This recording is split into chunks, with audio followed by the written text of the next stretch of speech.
Hi guys! Today I want to share with you 2 crochet tips. One is going to make your foundation row look a lot prettier, and the other is going to be a closure for your shawls. It's a hidden closure. Let me show you how it's done.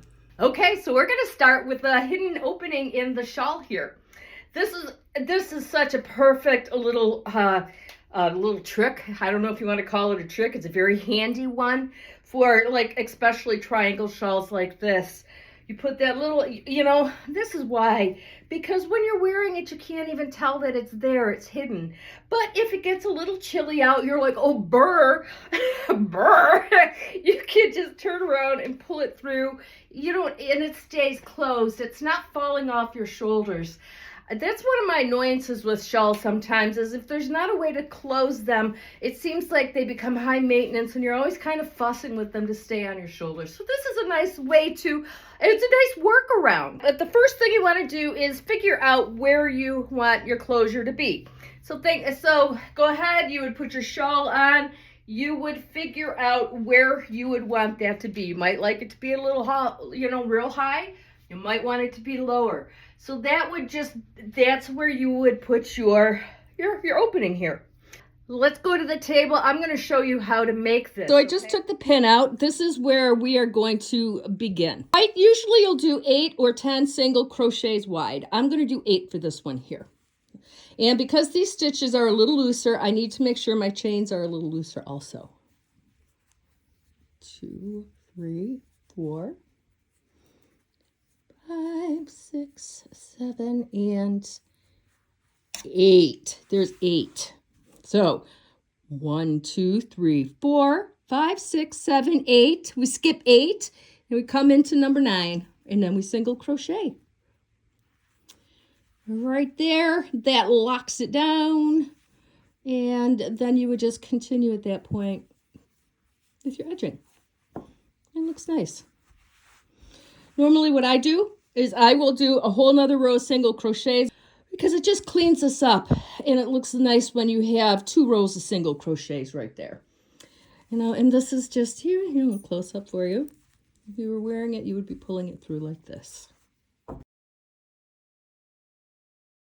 Tip number 2 is a way to clean up your foundation row. I just recently learned this, and I've been crocheting for like 30 years. I gotta share it with you in case you haven't heard it either. So here we go. So here's my foundation row. This is such a simple thing, and it makes it look really pretty. I did this sample here. I'll show you first to show you how the bottom looks. I think for beginner crocheters, you tend just to come in the first loop here, and you just do your foundation row in this fashion, right?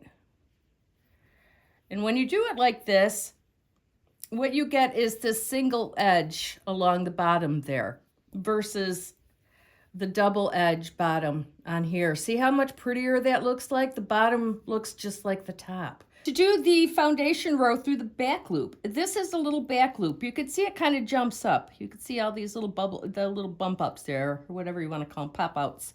And that is where you're going to do your foundation, your original whatever single crochets. I always like to do a row of single crochets on top of my foundation row, no matter what the pattern is. I just like the stability that it gives it overall. Okay. So there we go. That's how that works up. So instead of that single row, you have that nice double one there. This one here is done with Red Heart Super Saver yarns here.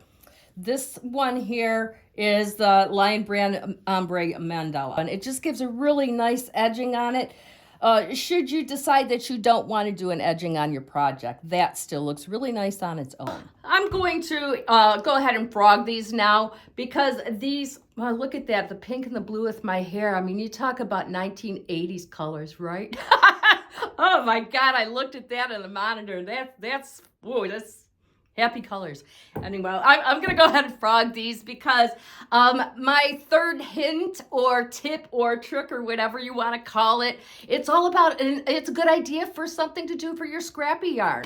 What I started doing was taking my scrappy yarn and tying them all the ends together and making random yarn balls.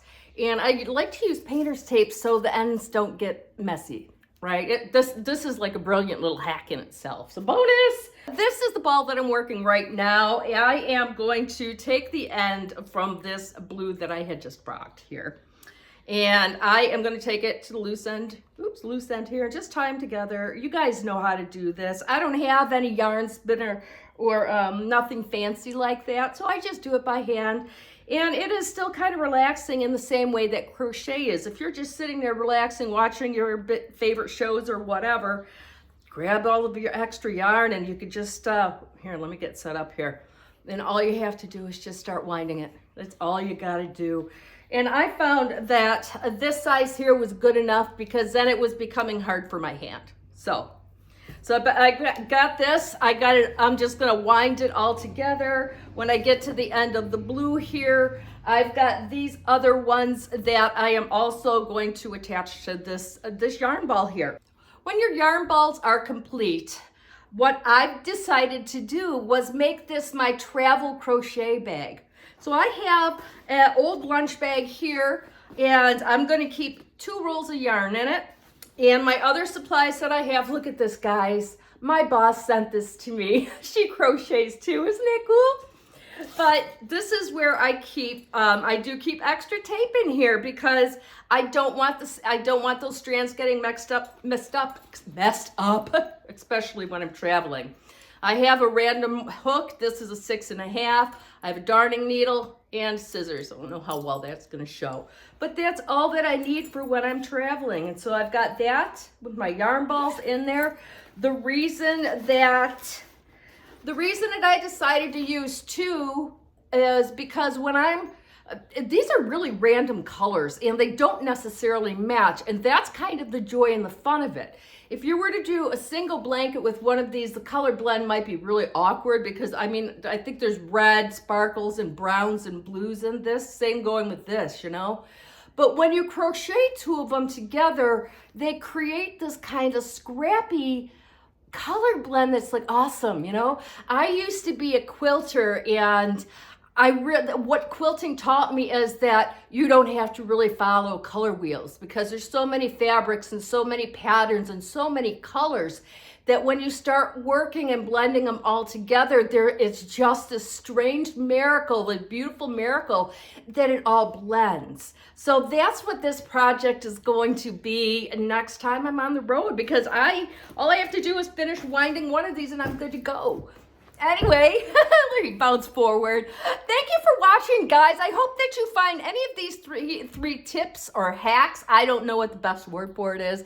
I hope you found it worthwhile. If you've got some new ones, let me know in the comments, or if you tried these, tell me if you think it's worthwhile or not. I know it's made my crocheting a lot easier. I love that I have something to do with all those odd ends now, and that's all I got for you today. Toodles!